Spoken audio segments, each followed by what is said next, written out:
మత్తయి సువార్త 10వ అధ్యాయము.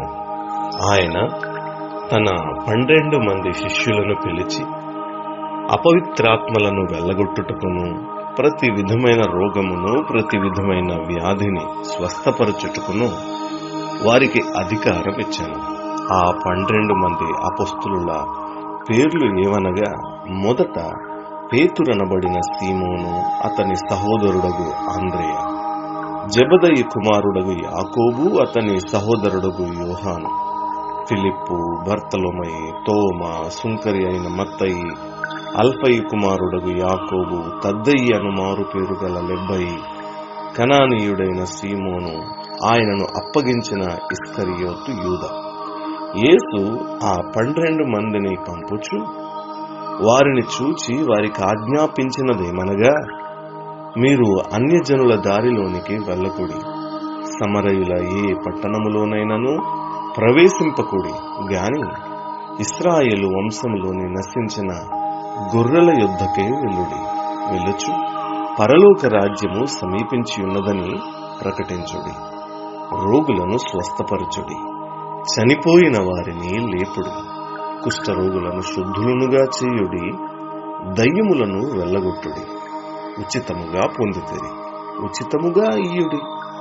మీ సంచులలో బంగారమునైనను, వెండినైనను, రాగినైనను, ప్రయాణము కొరకు జాలినైనను, 2 అంగీలనైనను, చెప్పులనైనను, చేతి కర్రనైనను సిద్ధపరుచుకొనకుడి. పనివాడు తన ఆహారమునకు పాత్రుడు కాడా? మరియు మీరు ఏ పట్టణములోనైనను గ్రామములోనైనను ప్రవేశించినప్పుడు అందులో ఎవడు యోగ్యుడో విచారణ చేసి అక్కడ నుండి వెళ్ళు వరకు అతని ఇంటనే బస చేయుడి. ఆ ఇంటిలో ప్రవేశించుచు ఇంటి వారికి శుభమని చెప్పుడి.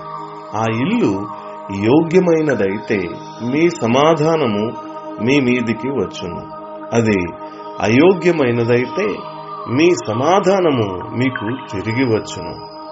ఎవడైనను మిమ్మును చేర్చుకొనక మీ మాటలు వినకుండిన ఎడల మీరు ఆ ఇంటినైనను ఆ పట్టణమునైనను విడిచిపోవునప్పుడు మీ పాదధూళి దులిపివేయుడి.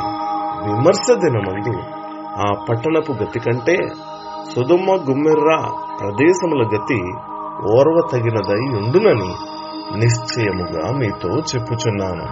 ఇదిగో, తోడేళ్ల మధ్యకు గొర్రెలను పంపినట్టు నేను మిమ్మును పంపుచున్నాను. గనుక పాముల వలె వివేకులను, పావురముల వలె నిష్కపటులునై ఉండుడి. మనుష్యులను గూర్చి జాగ్రత్త పడుడి. వారు మిమ్మును మహాసభలకు అప్పగించి తమ సమాజ మందిరములలో మిమ్మును కొరడాలతో కొట్టింతురు. వీరికిని అన్యజనులకును సాక్ష్యార్థమై నా నిమిత్తము మీరు అధిపతుల యొద్దకును రాజుల యొద్దకును తేబడుదురు. వారు మిమ్మును అప్పగించినప్పుడు ఎలాగూ మాట్లాడుదుము, ఏమి చెప్పుదుము అని చింతింపకుడి. మీరేమి చెప్పవలెనో అది ఆ గడియలోనే మీకు అనుగ్రహింపబడును. మీ తండ్రి ఆత్మ మీలో ఉండి మాట్లాడుచున్నాడే గాని మాట్లాడు వారు మీరు కారు. సహోదరుడు సహోదరుడి, తండ్రి కుమారుని మరణంనకు అప్పగించెదరు. పిల్లలు తల్లిదండ్రుల మీద లేచి వారిని చంపించెదరు. మీరు నా నామము నిమిత్తము అందరి చేత ద్వేషింపబడుదురు. అంతము వరకు సహించిన వాడు రక్షింపబడును. వారు ఈ పట్టణములో మిమ్మును హింసించినప్పుడు మరి ఒక పట్టణముకు పారిపోవుడి.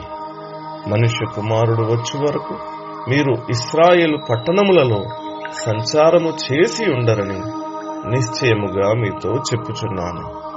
శిష్యుడు బోధకుని కంటే అధికుడు కాడు, దాసుడు యజమాని కంటే అధికుడు కాడు.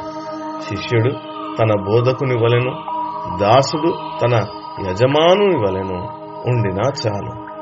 ఇంటి యజమానికి బయల్జేబులని వారు పేరు పెట్టి ఉండిన ఎడల ఆయన ఇంటి వారికి మరి నిశ్చయముగా ఆ పేరు పెట్టుదురు గదా. కాబట్టి మీరు వారికి భయపడకుడి.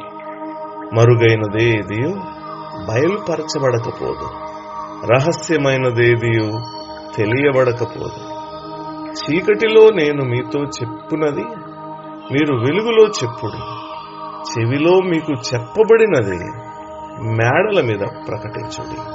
మరియు ఆత్మను చంపనేరక దేహమునే చంపు వారికి భయపడకుడి గాని ఆత్మను దేహమును కూడా నరకములో నశింపజేయగల వానికి మిక్కిలి భయపడుడి. 2 పిచ్చుకలు కాసుకు అమ్మబడును గదా, అయినను మీ తండ్రి సెలవు లేక వాటిలో ఒకటైనను నేలను పడదు. మీ తల వెంట్రుకలన్నీ లెక్కింపబడి ఉన్నవి గనుక మీరు భయపడకుడి. మీరు అనేకమైన పిచ్చుకల కంటే శ్రేష్ఠులు. మనుషుల ఎదుట నన్ను ఒప్పుకుని వాడెవడో పరలోకమందున్న నా తండ్రి ఎదుట నేనును వానిని ఒప్పుకుందును.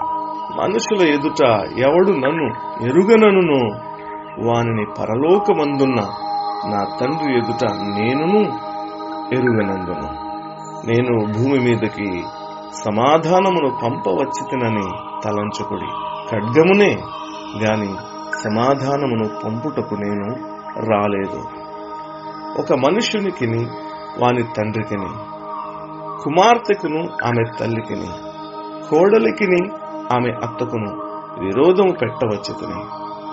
ఒక మనుష్యుని ఇంటివారే అతనికి శత్రువులగుదురు. తండ్రినైనను తల్లినైనను నాకంటే ఎక్కువగా ప్రేమించువాడు నాకు పాత్రుడు కాడు. కుమారునినైనను కుమార్తెనైనను నాకంటే ఎక్కువగా ప్రేమించువాడు నాకు పాత్రుడు కాడు.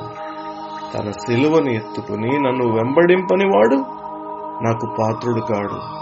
తన ప్రాణము దక్కించుకునివాడు దాని పోగొట్టుకును గాని నా నిమిత్తము తన ప్రాణము పోగొట్టుకునివాడు దాని దక్కించుకును.